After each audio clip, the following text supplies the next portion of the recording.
अस्सलाम वालेकुम प्यारे बच्चों, वेलकम टू बृहन मुंबई महानगर पालिका शिक्षण विभाग MCGM online education virtual classroom में आप सभी का खैर मकदम है, इस्तकबाल है और मैं हूं आपकी मौलमा शेख आमिना सिराजुद्दीन। जैसा कि आप जानते हैं इस वक्त स्कूल बंद है मगर तालीम का सिलसिला जारी है और हम टीचर्स नए नए लेक्चर के साथ आपके सामने हाजिर होते हैं ताकि आप और हम तालीम से जुड़े रहें और अपनी मालूमात में इजाफा करें।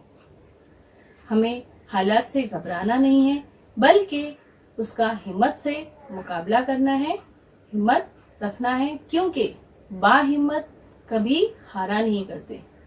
बाहिम्मत लोग कभी हारा नहीं करते, या वो जीत जाते हैं या कुछ सीख जाते हैं।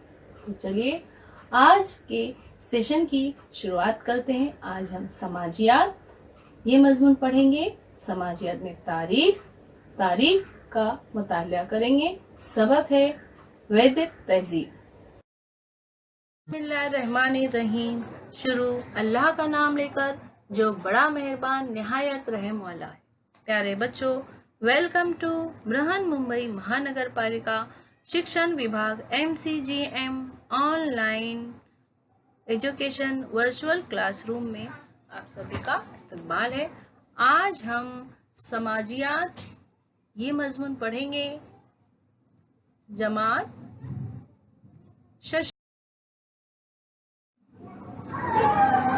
तारीख इस मजमून का मुतालिया करेंगे। तारीख की सबक का नाम है वैदिक तहजीब हिस्सा 1। मैंने इस सबक को 2 हिस्सों में तकसीम किया है, तो आज हम हिस्सा 1 पढ़ेंगे और इसमें मैंने 2 नुकात लिए हैं। एक है वैदिक अदब, दूसरा खानदानी निजाम रोजमर्रा की जिंदगी। तो चलिए वैदिक अदब, खानदानी निजाम रोजमर्रा की जिंदगी, इसका मुतालिया हम दरसी किताब की मदद से पढ़ेंगे।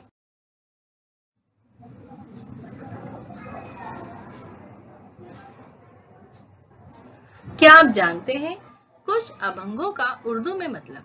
ऐ अल्लाह, तू हमारे खेतियों पर अब्रे करम बरसा ताकि हमारे खेतियों में फसलें लहलहाने लगे, हमारे बाल बच्चों को दूध दही और मक्खन जैसी नेमतें मैसर हो। 2, हमारे घरों में गायों का डेरा हो, वह अपने थानों में खुशी खुशी जिंदगी बसर करें, उनके बहुत सारे बछड़े हों।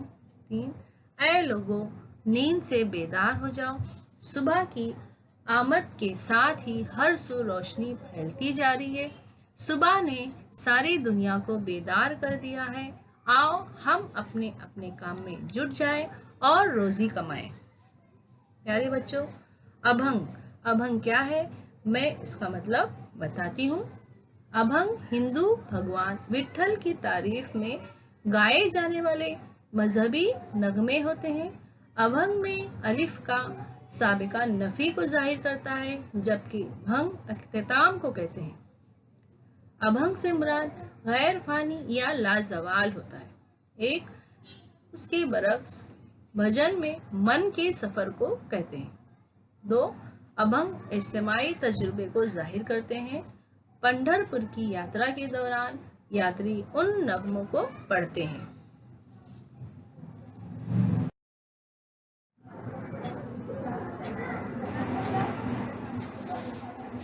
वेद अदब पर मबनी तहजीब को वैदिक तहजीब कहते हैं। वेद को कदीम तरीन अदब तस्लीम किया जाता है। कई ऋषि मुनियों ने वेदों को तख्लीक किया। वेदों के कुछ हमलिया हिस्से औरतों की ज़हनी व फिक्री काविशों का नतीजा है।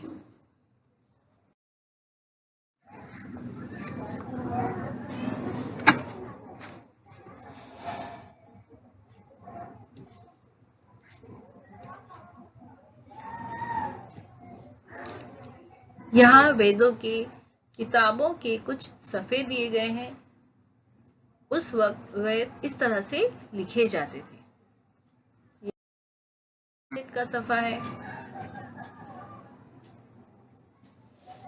वैदिक अदब संस्कृत जबान में तख्लीक किया गया था। वैदिक अदब का सरमाया बेहद मालामाल है। ऋग्वेद को उस अदब की बुनियादी किताब समझा जाता है। ये किताब मंजूम है, बशमूल ऋग्वेद, यजुर्वेद, सामवेद और अथर्ववेद। ये 4 वेद हैं।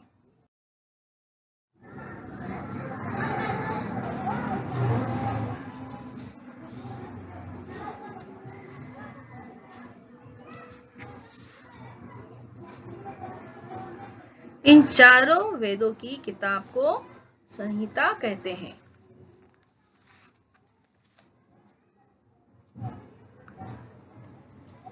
वैदिक तहजीब का नाम ऐसा इसलिए पड़ा कि वेद उस दौर की मालूमात का अहम जरिया है। वेद 4 हैं, ऋग्वेद, सामवेद, अथर्ववेद और यजुर्वेद। इनमें से ऋग्वेद की तख्लीक सबसे पहले हुई थी। ऋग्वेद में ही गायत्री मंत्र है।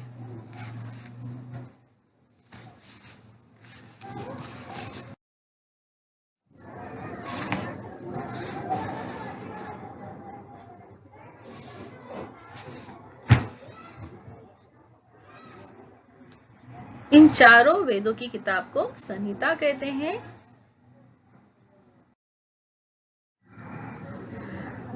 लफ्ज वेद का मतलब जानना होता है, इसीलिए इस्म वेद से बना है, जिसका मतलब जानकारी या इल्म होता है।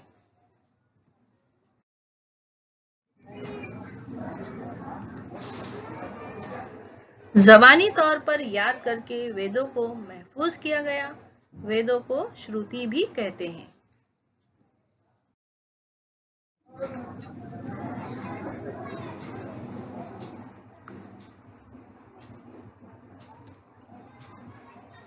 ऋग्वेद संहिता ऋचा से बने हुए वेद को ऋग्वेद कहते हैं।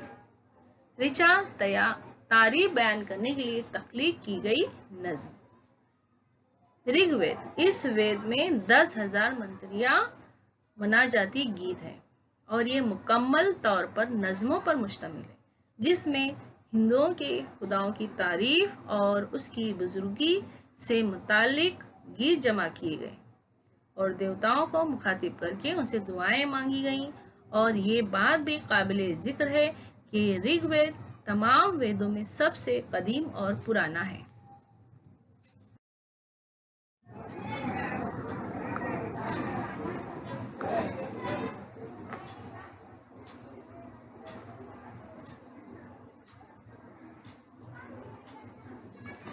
किसी देवता की तारीफ और तौसीफ बयान करने के लिए कई ऋचाओं को यकजा करके बनाए गए मजमूओं को सूक्त यानी भजन कहते हैं। ऋग्वेद संहिता में मुख्तलिफ देवताओं की तारीफ और तौसीफ करने वाले भजन हैं। ऋग नज़म के बंद को कहते हैं जो किसी की तारीफ में लिखा गया हो और वेद के माने इल्म के हैं। ऋग्वेद अग्नि देवता की तारीफ से शुरू होता है। ये हिंदुओं की अहम तरीन और कदीम तरीन तहजीबी अफकार का मजमुआ है। इसमें मुख्तलिफ मज़ाहिर फितरत की तालीम भी शामिल है। बल्कि ये कहना ज्यादा बेहतर होगा कि हिंदुस्तानी तहजीब की पूरी इमारत वेदों की तालीम पर कायम है और वेदों में सबसे ज्यादा अहमियत ऋग्वेद को हासिल है। इसलिए हिंदू मत के बुनियादी उसूलों को मालूम करने के लिए उसका मुतालिया जरूरी है। इंद्र, अग्नि, वरुण जैसे देवताओं की तारीफ से ये वेद भरा हुआ है। ऋग्वेद बहुत से मुबहम सवालों के हल में मदद देता है। उसी को बुनियाद बनाकर दी हिंदू स्पीक्स के राइटर ने कहा, अगर इंसान सही तौर पर इंसान बन जाए और 4 अहकामात पर अमल करे। अगर इंसान सही तौर पर इंसान बच जाए और 4 अहकामात पर अमल करे, 1 माँ की खिदमत, 2 बाप की इज्जत, 3 रूहानी मौलिम की अताअत और मेहमान की कदर मंजिलत, तो यकीनन खुदा को देख सकता।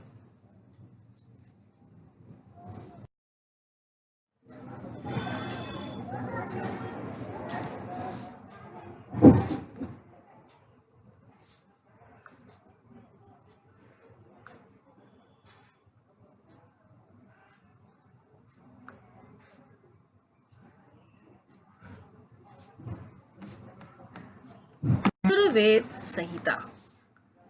यजुर्वेद संहिता में यज्ञ में पढ़े जाने वाले मंत्र हैं। यज्ञ की रस्मात में कौन से मंत्र कब और कैसे पढ़े जाएं, उसकी रहनुमाई भी इस संहिता में दी गई है।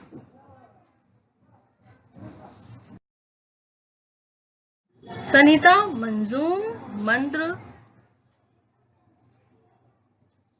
और मंत्रों की नसरी वजाहत पर मुश्तमिल है। यजुर्वेद का माना है रसूमात का इल्म।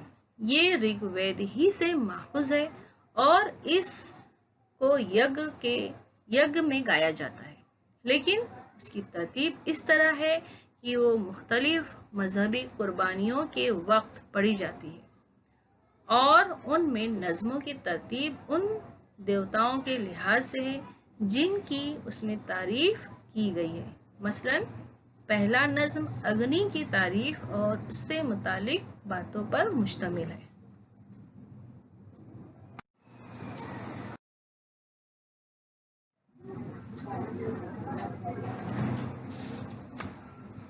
सामवेद संहिता। बाज यज्ञ रसूमात के वक्त सुर ताल में मंत्रों को गाया जाता था। वो मंत्र किस तरह गाए जाएं, उससे मुतालिक रहनुमाई सामवेद संहिता में की गई है। भारतीय मौसीकी की तख्लीक में सामवेद का बड़ा हिस्सा है। सामवेद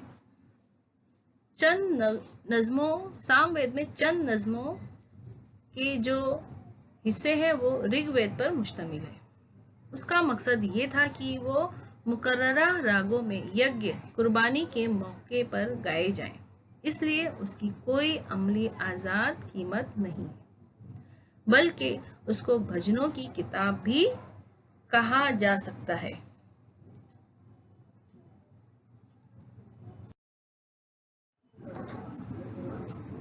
अथर्ववेद संहिता। अथर्ववेद संहिता अथर्व नामी ऋषि के नाम से मौसूम है। अथर्ववेद में रोजमर्रा की जिंदगी के कई मामलात को अहमियत दी गई है।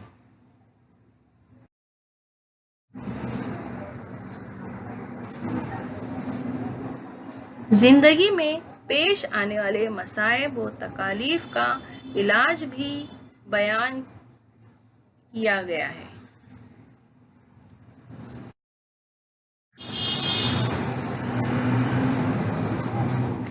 इसी तरह इसमें कई अद्वियाती नबातात यानी जड़ी बूटियों की मालूमात भी दी गई है।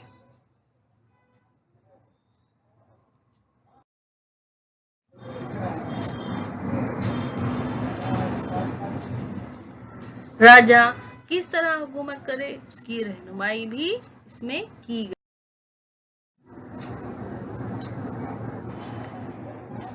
अथर्ववेद संहिता इस वेद में 6000 मंतरिया मनाजाती गीत हैं और तकरीबन 1200 मंत्र ऋग्वेद से माखूज है। और इसकी एक खुसूसियत यह है कि इसका तकरीबन निस्फ हिस्सा नस्र पर मुश्तमिल है।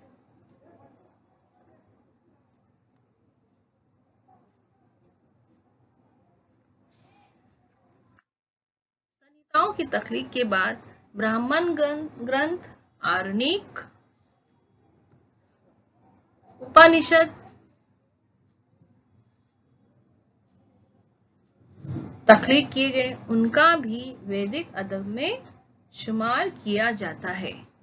ब्राह्मण ग्रंथ, आर्णिक उपनिषद, इनका भी शुमार वैदिक अदब में किया जाता है।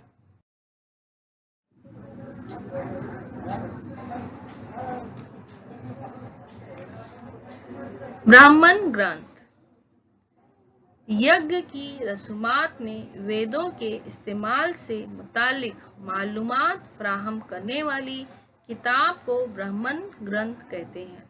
हर वेद की एक अलग ब्राह्मण ग्रंथ होती है।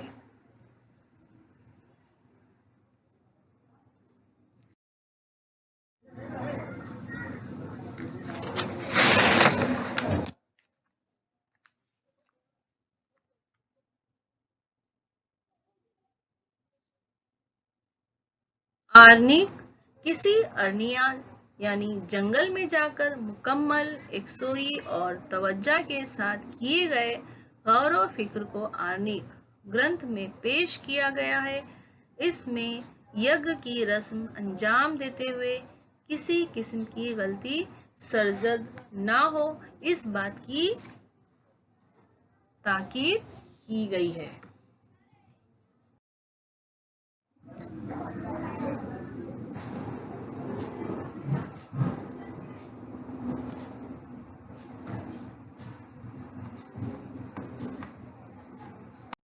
आर्निक की तख्लीक जंगल में ऋषियों की तरफ से की गई थी। मौजूदा में 7 आर्निक दस्तयाब हैं।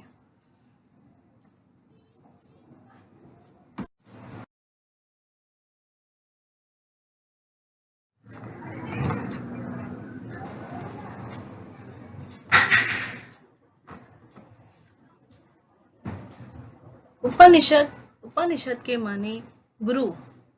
गुरु के सामने यानी उस्ताद के सामने बैठकर हासिल किया गया इल्म है। हयात और ममात के वाक़यात से मुतालिक हमारे जहन में बेशुमार सवालात सर उठाते हैं। उन सवालों के जवाब हमें बाआसानी नहीं मिलते।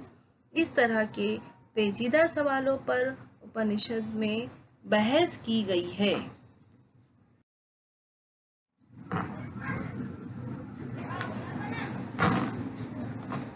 चारों वेद, ब्राह्मण ग्रंथ,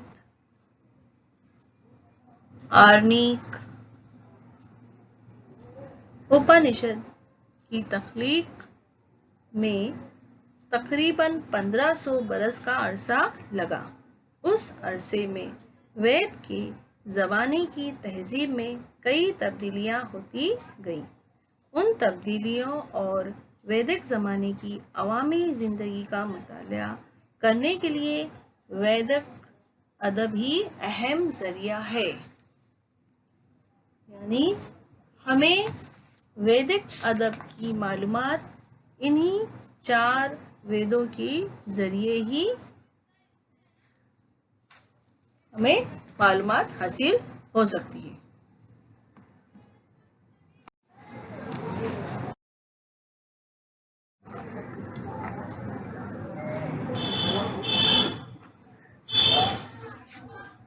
अब हम देखेंगे कि वैदिक ज़माने में खानदानी निज़ाम कैसा था। खानदानी निज़ाम रोज़मर्रा की जिंदगी। वैदिक ज़माने में मुश्तरका खानदान का चलन था। खानदान का कफील कमाने वाला मर्द कर्ता घर का बड़ा यानी गृहपति हुआ करता था। उसके खानदान में उसके बूढ़े माँ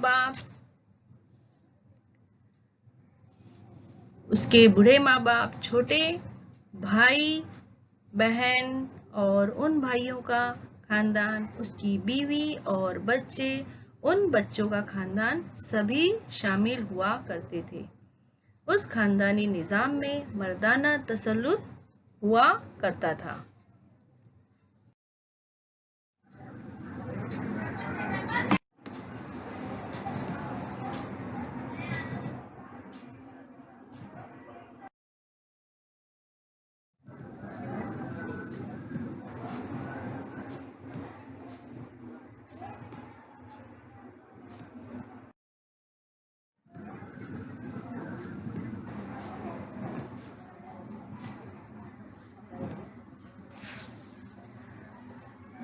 बतौर खास गेहूं, जौ, चावल जैसे अनाज शामिल थे। उन अनाजों से वो मुख्तलिफ चीजें बनाया करते थे। वैदिक अदब में यो, गोधूम, विरीही जैसे अल्फाज पाए जाते हैं। यो यानी जौ, बार्ली, गोधूम यानी गेहूं और विरीही यानी चावल। दूध, दही, मक्खन, दूध, दही, मक्खन और शहद जैसी अशाए खुर्दनी उन्हें बेहद पसंद थी। उड़द यानी माश की दाल, मसूर, तिल और गोश्त जैसी चीजें भी उनकी गिजा में शामिल थी। हम भी ये चीजें अपनी गिजा में इस्तेमाल करते हैं।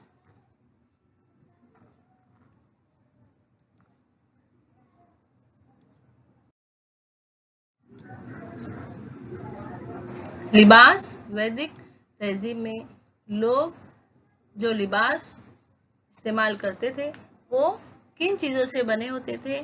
तो वैदिक जमाने के लोग ऊनी और सूती कपड़ों के लिबास इस्तेमाल करते थे। हम भी सूती और ऊनी कपड़ों का इस्तेमाल करते हैं। इसके अलावा और भी कई किस्म के कपड़ों के लिबास हम पहनते हैं। उस वक्त, उस जमाने में वो वल्कले यानी दरख्तों की छाल से बने हुए कपड़े भी इस्तेमाल करते थे और इसी तरह जानवरों की खालों को भी बतौर लिबास इस्तेमाल किया जाता था। आजकल हम ऐसे लिबास नहीं पहनते हैं।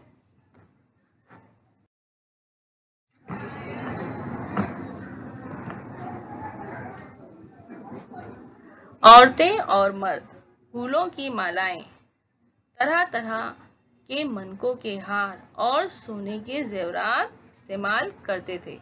आप अगर सीरियल वगैरह देखें, महाभारत, रामायण, जो आजकल टीवी वगैरह पे भी आता है, तो उसमें आप देखते हैं कि जो राजा या जो लोग भी प्रजा वगैरह जो भी हैं वो भी गले में हार वगैरह इस्तेमाल करते थे, मर्द भी और औरतें भी।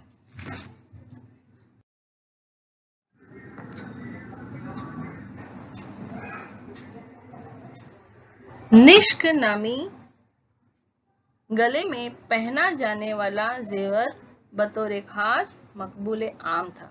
उसका इस्तेमाल वो चीजों की खरीद व फरोख्त के लिए भी करते थे। निष्क यानी निष्क सोने की मोहर को कहते हैं।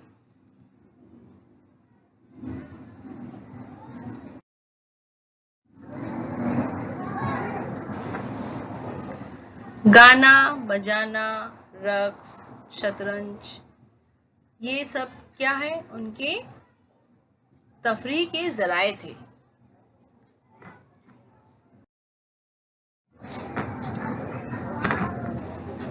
रथों की दौड़ और शिकार उनके तफरीह के जराए थे। हमारे बच्चों, हमारे तफरीह के जराए क्या है? हम क्या करते हैं?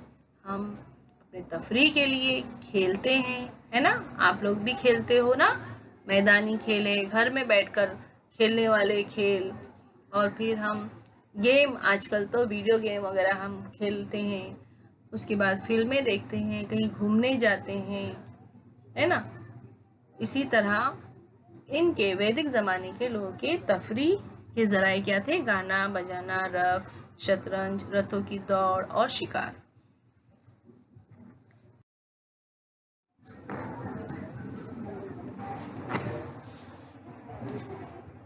वीणा, सितार, झांझ और शंख उनके अहम साज थे। डमरू और मृदंग जैसे सुरताल के साज भी वो इस्तेमाल करते थे। इसी से वो क्या करते थे? गाना बजाना इसकी मदद से करते थे। इस तस्वीर को देखिए, उसमें वैदिक जमाने के साज दिखाए हुए हैं। वीणा, सितार, झांझ, डमरू और मृदंग वगैरह दिखाए गए हैं। तो इसके जरिए वो लोग तफरीह करते थे। प्यारे बच्चों, आज के सेशन में इतना ही। आप ये जो बेल आइकन है वो आपको वहां चैनल में नीचे दिखाई देगा, उसको आप प्रेस करेंगे तो मेरे नए वीडियोस जो भी आएंगे आप तक फौरन पहुंच जाएंगे। तो चैनल को लाइक, शेयर एंड सब्सक्राइब कीजिए। Thanks for watching.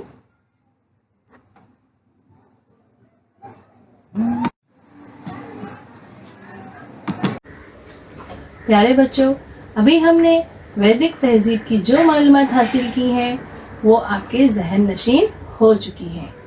हमने वैदिक अदब और खानदानी निज़ाम, रोज़मर्रा की ज़िंदगी के बारे में मालूमात हासिल की। इसके मुतालिक सबक के आखिर में जो मश्क है उसमें कुछ सवालात दिए गए हैं, खानापुरी है, सही गलत है। जो भी आपको समझ में आता है उसके जवाब लिखिए और अपने क्लास टीचर को भेजिए चेक करने के लिए। चलिए, आज का सेशन यहीं खत्म हुआ, फिर मिलेंगे अगले सेशन में।